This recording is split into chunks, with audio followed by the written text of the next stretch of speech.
This is the Answer Your Unique Calling podcast. This is a podcast for change catalysts, those that believe we can change the world and that the way things are isn't the way they have to be. Through this podcast, I share tools, tips, and inspiring stories for breaking through limitations, creating meaningful change, and embracing and trusting in your deepest truth. I'm Julian Crosson-Hill, certified spiritual life coach, human design specialist, and founder of Priestess. I help spiritually minded professionals discover and embrace a life of possibility, freedom, meaning, and impact. Welcome, and thanks for listening.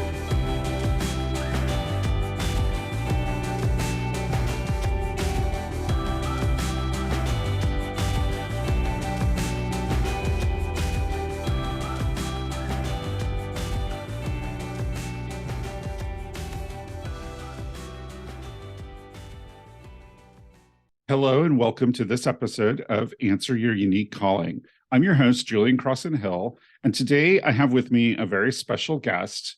She's the founder and creatrix of The Art of Wild Pleasure and co-creatrix of the Temple of the Rebel Goddess. Sarah Monroe is a rewilding guide, drum witch, spoken word artist, and priestess of the sacred grove. In love with the delicious ways our bodies move, Sarah believes that there is a direct correlation between a happy, vibrating vulva and a deeply satisfied soul. Welcome to the show, Sarah. Thank you. Thank you. I love that last line. Yeah, I do too. I was a little surprised when I saw it, but I was like, all right, well, let's talk about that. Yes. Yeah, definitely. So how long have you been a spiritual entrepreneur doing this work that you're doing? Doing this specific work that I'm doing since 2019, I would say late 2018, 2019 is when I started really honing in on who I was as a human, who I was as a spiritual person.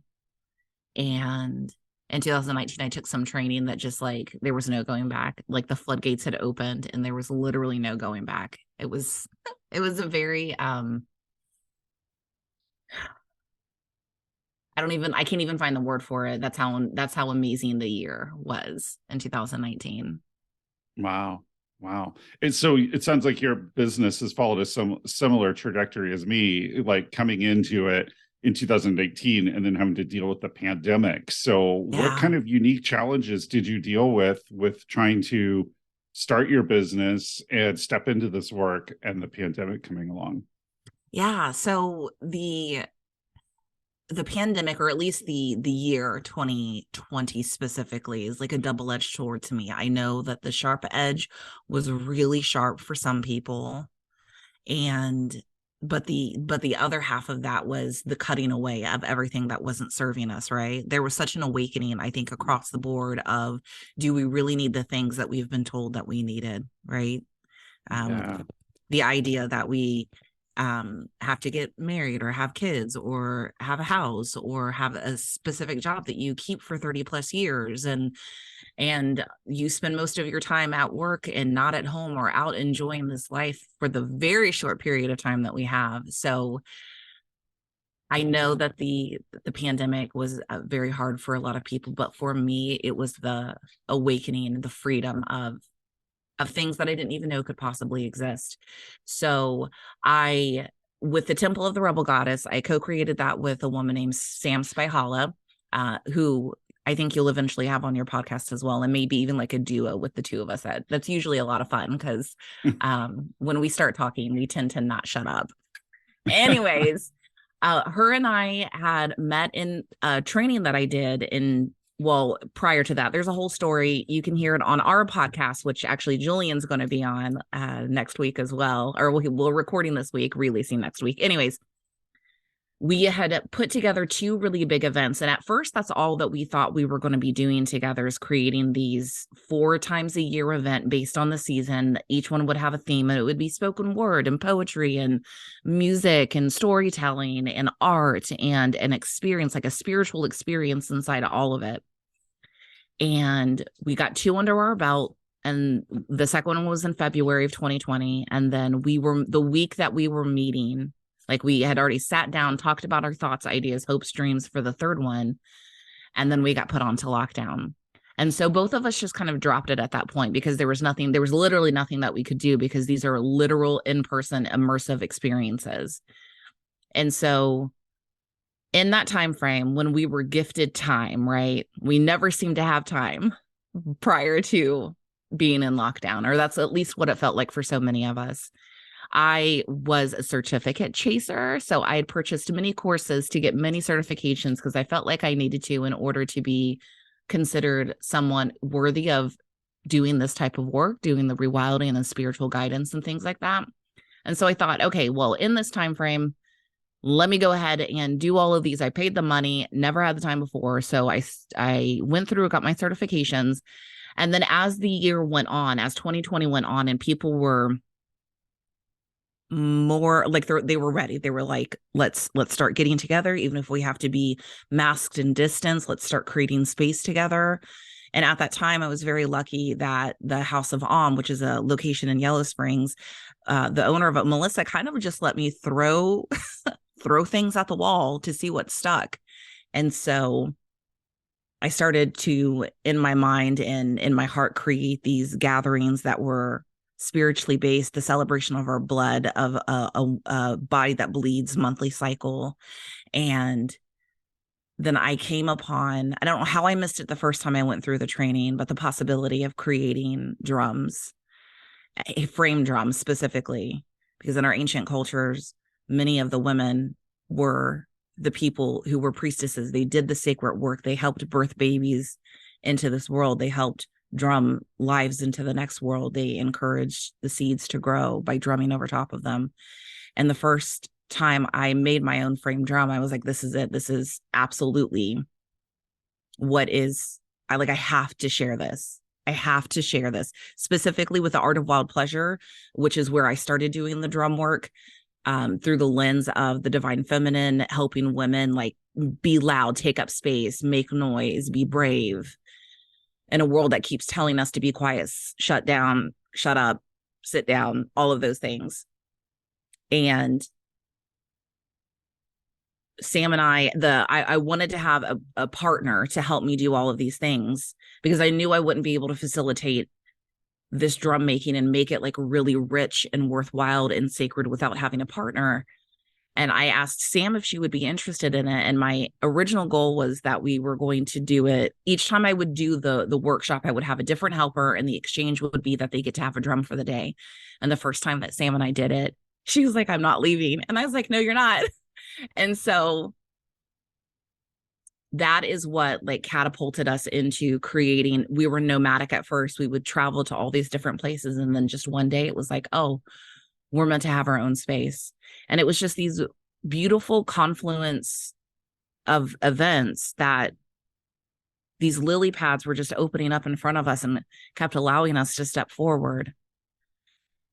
And it's just by doing, right? We can talk about it. We can dream about it. We can wish about it.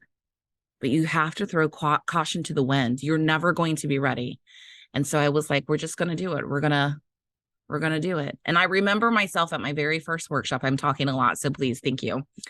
My very first workshop, because I was, as the last line of my bio describes me as such, I am in love with the divine vulva. That's what I call her. And because in my adult life, I realized how little I actually knew about my vulva and how to connect with her and even the parts and pieces of her. So my very first workshop was happy yoni yoga, celebrating your divine vulva. And it was my first workshop. And I just threw caution to the wind because life is too short. So let's do it. Thank you for letting me talk so much. That was a lot. Thanks.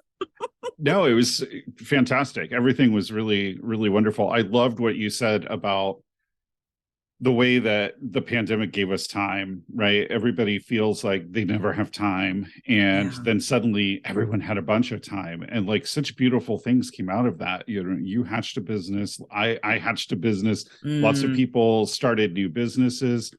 Lots of people gave up toxic jobs that weren't serving them. Like just we re-examined the way we were living, as you said. And I think that's Yeah. really amazing. And so I love hearing someone talk about the pandemic in those more positive terms, because it really was an opportunity for a reset. Yeah. And I So, think a lot of people realize that too.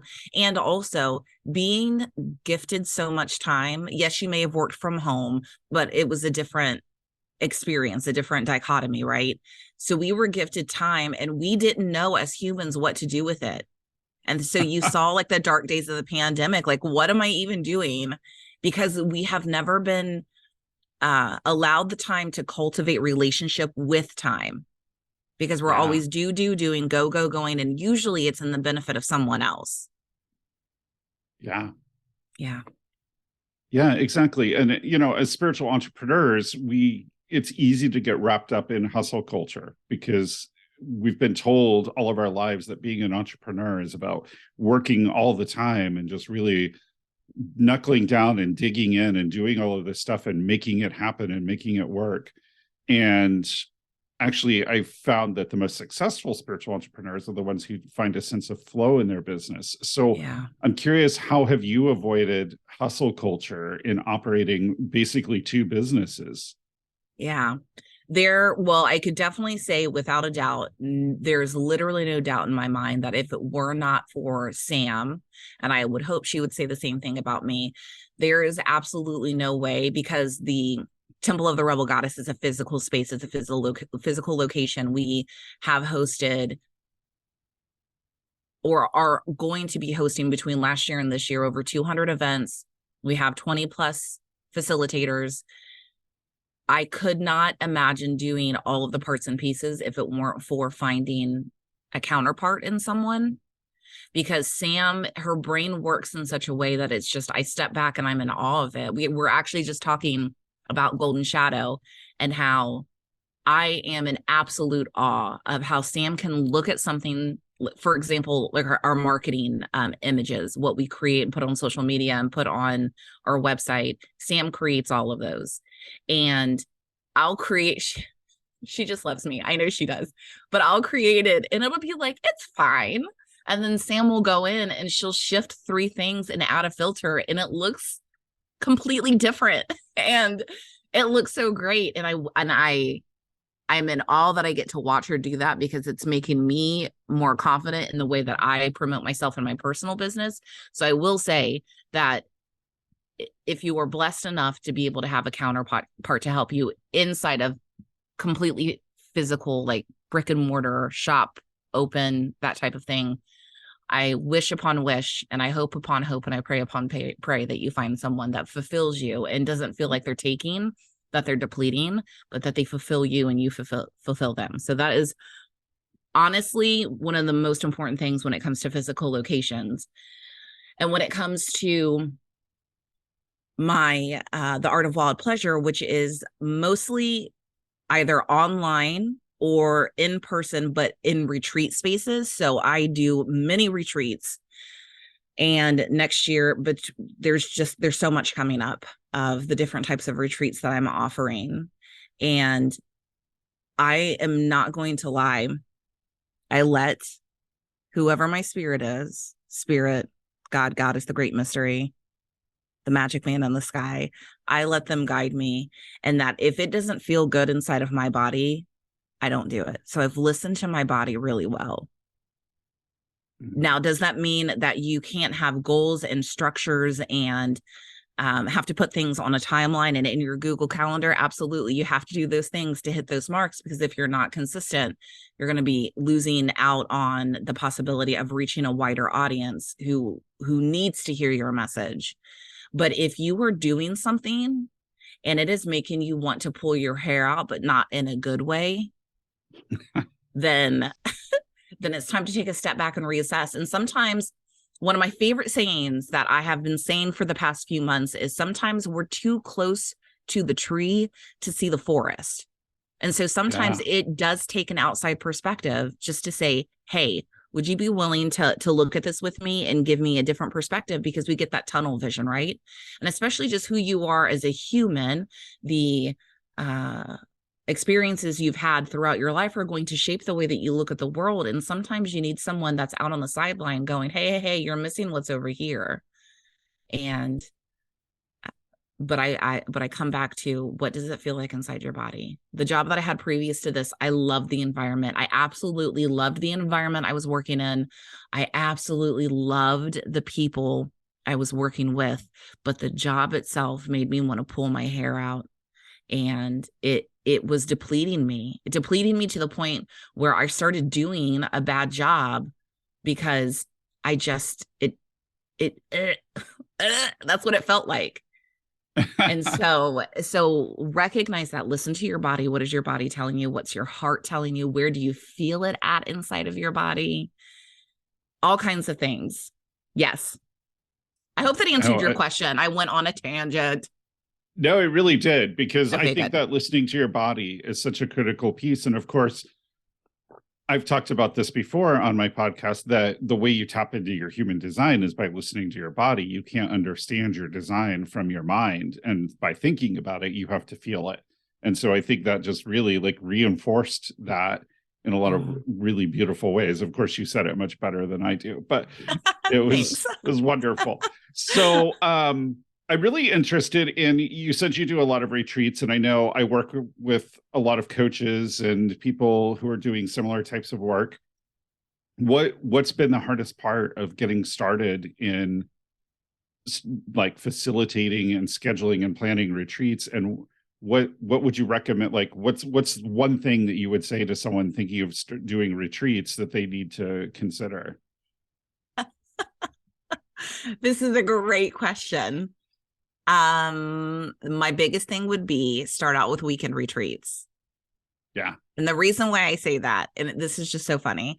Okay. So I attended one weekend retreat, like where I was the person receiving the medicine. I attended one weekend retreat, and I attended 1 week-long retreat in the same year, but it was actually vice versa. Now that No, it wasn't. Never mind. So it was September-ish of 2018. And then July of 2019 is when I attended my week-long retreat. And then I facilitated one, or I should say I co-facilitated 1 week-long, excuse me, I'm getting messed up. I co-facilitated 1 weekend retreat in that September. So September of 2018, I attended a weekend. July of 2019, I attended a week-long. I co-facilitated in September of 2019. And then I was like, I need to facilitate a week-long retreat all by myself. And then I put that on for, I think it was September of 2020. Was it 2020? No, 2021. I just went completely in. And I have done 2 week-long retreats, and I'm sold out for my 3rd week-long retreat. And I have 13 or 14 people on my wait list now, which is just wild to me. And then I have welcomed in 3 weekend retreats for this year. And then I'm going to continue to build. So I'm going to have 2 week-long retreats next year, 2 different themes, weekend retreats. But the reason why I say this is because this past year I was talking to the director of the land of the place that I go to, which is called Hope Springs Institute. I won't always have all of my retreats there, but for week-long retreats, what's really lovely about them is that they cook the food. And that's also something really important to think about. Food is so, so important. But let me take a step back. She was like, Sarah, what I love about you is that you just went right in and said, I want to facilitate a week-long retreat. And you didn't think about it, and you did it. But I did it, and I didn't make any money. I made 0 money. I was in debt, but I knew that this was my life's calling. I knew being in person, because I know this might sound ostentatious, but when people work, especially in person with me, the energy is completely different. The dynamic is completely different. The experience is completely different than what we experience online. So I struggle with that. I am not a huge fan of online gatherings. For me to be the facilitator, I love attending other people's online gatherings. But for me to be in my opinion, a quality facilitator, it has to be in person. And that's why I've made my promise that Any training that I do will be in person, because that's where the medicine is that sharing that physical space. But all of that is to say, start out doing weekend retreats. And I cannot stress these two things enough. If you are not going to a facility that is going to cook the food for you, then you need to have someone outside of the facilitation of the retreat to maintain the food. It is too much for one or even two facilitators to do. That first weekend retreat, we spent the majority of the time, me and the co-facilitator, excuse me, separated. One was cooking while the other one was leading. So there was no time for like cross nourishment of everything or togetherness, because one person was always cooking. And that really does. And also, as somebody who is holding the space, the last thing that you need to worry about is how people are going to nourish their bodies. That should just be something that's happening. So it could look like something like this. If you don't have the funds to pay someone to be the cook or the person who's maintaining it, find a friend and say, let's do an exchange. I plan on hosting multiple weekend retreats. If you cook for this one, you can attend the other one for free. Or maybe they do some type of energy work or you do some type of energy work. So the exchange is that you offer them services for a comparable amount for them to be the space holder for the food, for the nourishment that weekend. So that's so important. I know it sounds trivial, but when people go on retreats, when they do spiritual work, their body, mind, and soul needs really good nourishment. Think about the food. And then the other thing that I would say is marketing is so important. And when you're starting off with, a dozen, 2 dozen, 3 dozen, 4 dozen people that have had your medicine through circle work, maybe your yoga instructor, maybe your Reiki, maybe your sound bath, encourage them to share it with other people. But don't be disheartened if the first retreat that you do, especially the first week-long retreat that you do, if you've not facilitated many weekends, don't be disheartened if you get 6 or 8 paid participants when the facility says you have to have 10 people in the seat. I'm not saying that I know that from experience, but I know that from experience. But this is what happened. The first year I did it, 2021, I knew, I was hoping, I was like big, bold eyes, like I want to have 20 people in this retreat. I ended up having 10 people plus me and the woman who not co-facilitated with me. I was the one that held the circles, the medicine all week, but she was like my right-hand woman. She helped set things up. She helped break things down. She made sure that people had what they needed. If they couldn't find me, they could find her. And in exchange, she came to the retreat for free. So that is, she needed that medicine, but I couldn't pay her to be there, but she wanted to be there. So find the people that it can be reciprocal, right?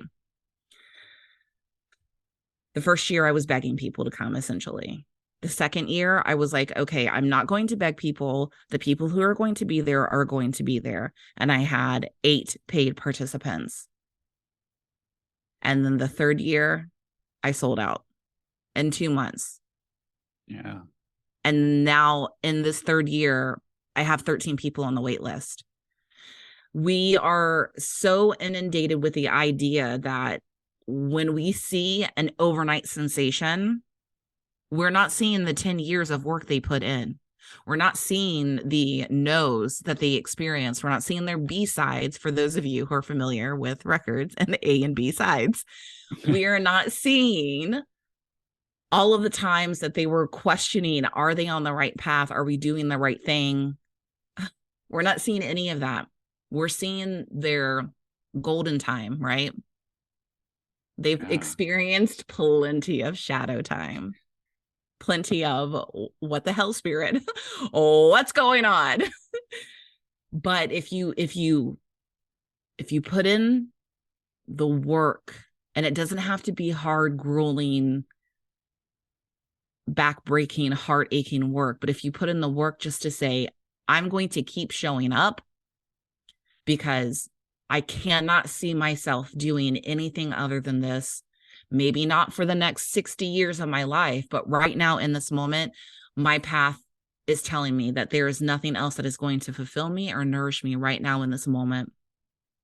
So I'm going to keep showing up for myself and for the people who have had my medicine and enjoy my medicine. I'm going to keep showing up. And then there's a shift, and the universe is like, okay, I see that you're walking that walk and that you're talking that talk. So I'm going to provide for you. And then it happens. It's really beautiful. Yeah, I'm so glad that you shared that, because I think a lot of people expect that overnight success. And I've seen a lot of people get really frustrated when they start their businesses and then they put their class or their program or something out there and they get like 2 people. And there's a tendency for new people to say, I'm going to teach this class. They put it out there. They only get 2 people and then they cancel the class. Yep. Because they didn't get enough. And then nobody gets their medicine, as you said, to go tell other people. And so one of the big shifts that I made in doing workshops in particular is I'm like, I'm going to teach who shows up, because whoever shows up is meant to be there. And I've seen my own numbers grow in doing that. Whereas when I first started, when I was at House of Om as well in Yellow Springs, and I would do workshops, if nobody had signed up, we'd cancel the class. And now I'm just sort of like, you know, let's, even if I have 0 signups, I will show up the day of the class and see if anyone shows up that day to sign up. Maybe they will, maybe I'll just end up not teaching at all. But that shift in mindset was really foundational to really growing my business. And I'm glad that you mentioned it, because I think a lot of people feel that way, like, oh, nobody wants what I have, so I'm just going to not do it, you know, or I'm going to postpone it. And finding a way to move forward really allows you to grow that business. And I'm glad that you called out the overnight success thing, because people really get the wrong idea about that. And it's just really harmful to people in a way. Yes. And it's a great lesson in training to deconstruct your ego. Yes. Right. Yes. Yeah. Great. So if people want to connect with you, Sarah, where do they find you? I'm most active on Instagram. Actually, I'm like consistently only active on Instagram, because whenever I do post, it goes directly to Facebook. Then I kind of ignore Facebook. So Instagram, Sassy Sarah Monroe. Facebook is The Art of Wild Pleasure, theartofwildpleasure.com, and templeoftherebelgoddess.com. And I do a weekly movement class. I do a handful of different type of witchy workshops, and then my retreats on top of retreats on top of retreats. Oh, and payment plans for the retreats. I think this is really important. Payment plans are available. So just reach out to me, ask any questions. I'll be happy to answer them. Awesome. Great. And we'll include all those links in the podcast description for anyone listening. Perfect. So you can connect with Sarah. So Sarah, thank you so much for joining me this morning and being on the podcast. It's been such a great conversation. Thank you. Julian here. I hope you enjoyed this conversation with Sarah Monroe. There's more to come. Sarah and I's conversation lasted close to an hour, and there were so many good points in the conversation that I split it over 2 episodes. So tune in next week to listen to the second half of my conversation with Sarah Monroe. Bright blessings.